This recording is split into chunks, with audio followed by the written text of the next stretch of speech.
Hello everyone. My name is Linda Gono. I am the CEO and founder of Linda's Perfection Creations. Linda's Perfection Creations is an event planning and wedding decor company. We cater to small and large events in and around the Philadelphia area. We do full service, partial, month of coordination, destinations wedding. We do anything that need planning and decorating, from corporate events, you just name it all.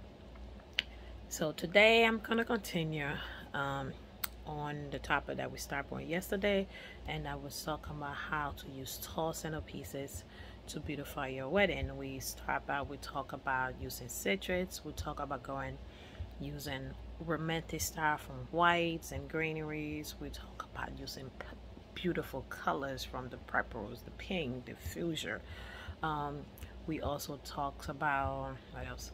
Using a stem of flowers versus using a whole centerpiece. So there's a lot of things that we'll talk about.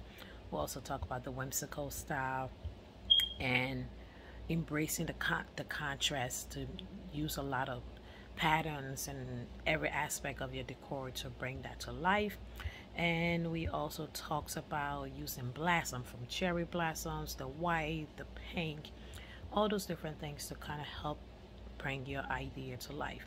And as you do this, even if you have a wedding planner, most wedding planner to know these things and they know how to add, they have the specialties and they have been doing this for years, that know what to help you and how to get the patterns together. You can also ask your florist.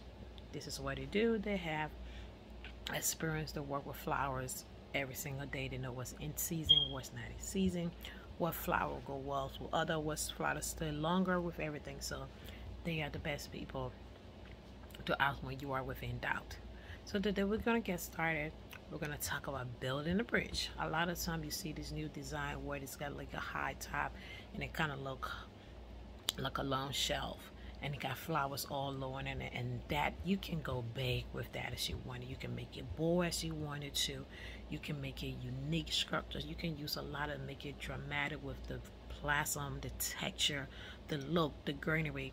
You can do a lot of things to bring that to life. So I think that those bridges that it sits on the centerpieces on the table, and you can do it from family style. You can do it any table if you're using, especially the king's table or square tables. I think it looks better when using square tables versus round, because this round table, the tables are literally round, so it would take a lot and it kind of just overpowered. So if you're using like a king style table or square table or a family table, these are the textures and things that would really look good with it.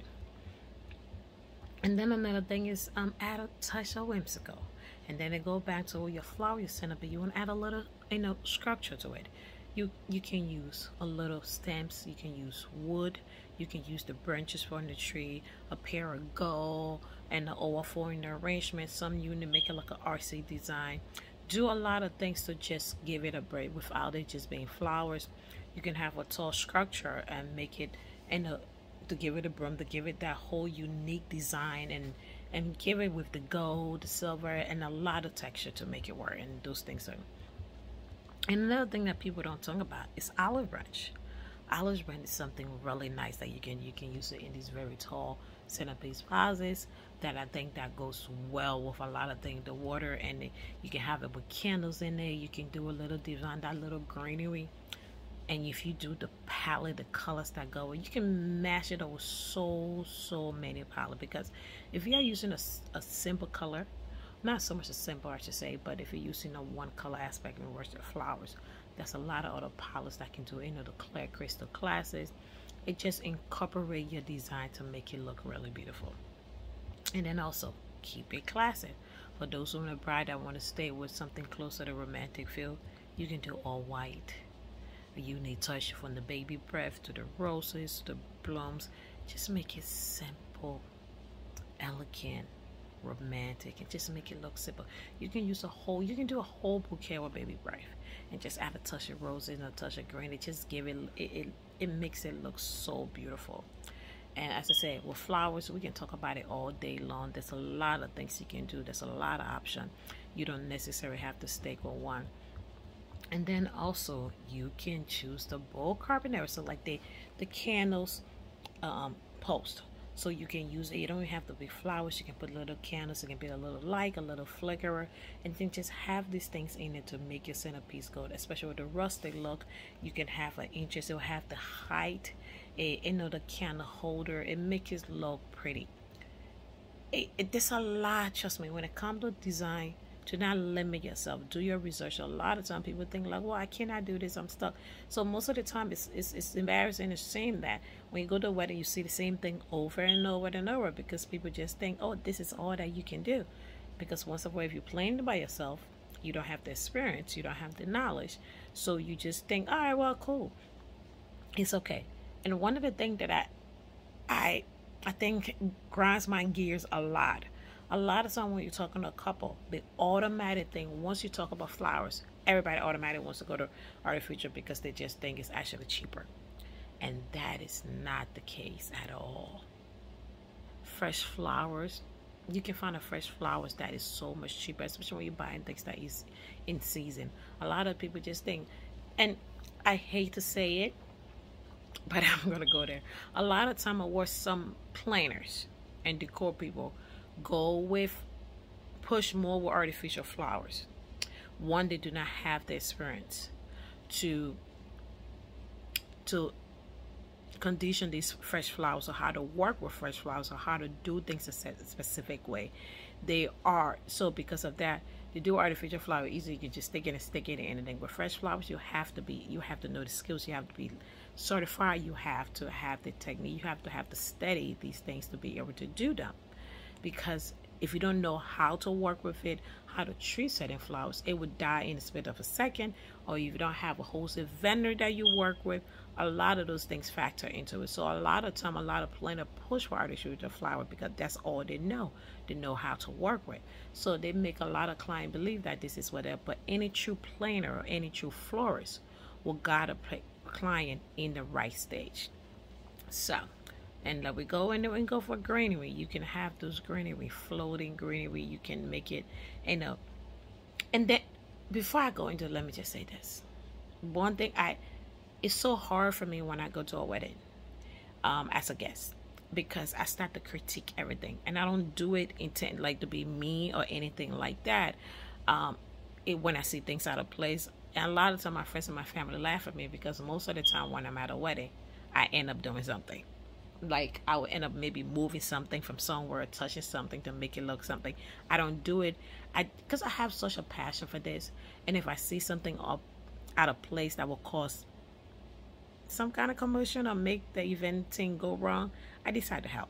And man, I'm not saying like I'm sitting there working for an hour, half an hour. It's just a few minutes, like 1 or 2 minutes. Just maybe I move a little table here, put a little things here, but it depends where I am.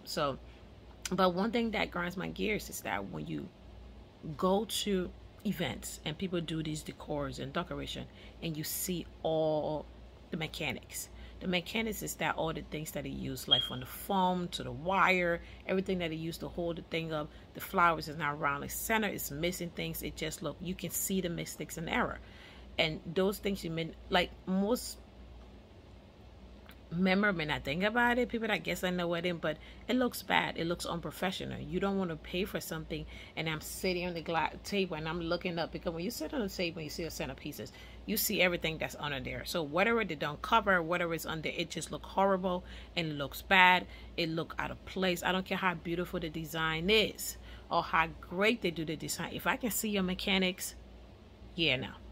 So please, if you are a florist or you are a wedding planner or you do decoration, make sure you cover your work. It's like, how can I say this?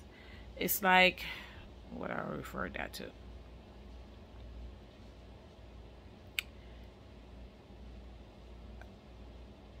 I just had a blank, but I'll come back to it, but I'll tell you what it's like. But pretty much in a nutshell, it's like doing something and half doing it. It's like you have to hide certain things to do that. You have to cover your work and make it, make sure it looks perfect. Make sure it looks that the client don't have to see and then people don't have to see these things, and just make sure it's right. And then the other thing, make it moody. You want to bring the drama, the fall, especially in the fall celebration, the gold, the autumn blooms, the colors palette, whatever the color of the season, use those colors to make your board and let it fall in within that mood. Utilize the colors, utilize the things to make it look great. And do your surrounding, even the venue. One thing people don't understand is that you might pick a color scheme, but the venue you pick can make or break your design. You might say, oh, I'm going with this color, but if you pick a venue that the color is not neutral and it goes on there, when your colors go in there, it will look horrible. So before you start picking your colors for what it is you want and not talk about it in other videos, make sure you get your venue first to make sure that it works. But that is all for today. Thank you for watching. Once again, my name is Lynda Gunno. I am the CEO and founder of Lynda's Perfection Creations. Please like, share, and subscribe to my channel. And also you can follow me at www.lyndaperfect.creationsevents.com. Thank you and have an amazing day. Bye.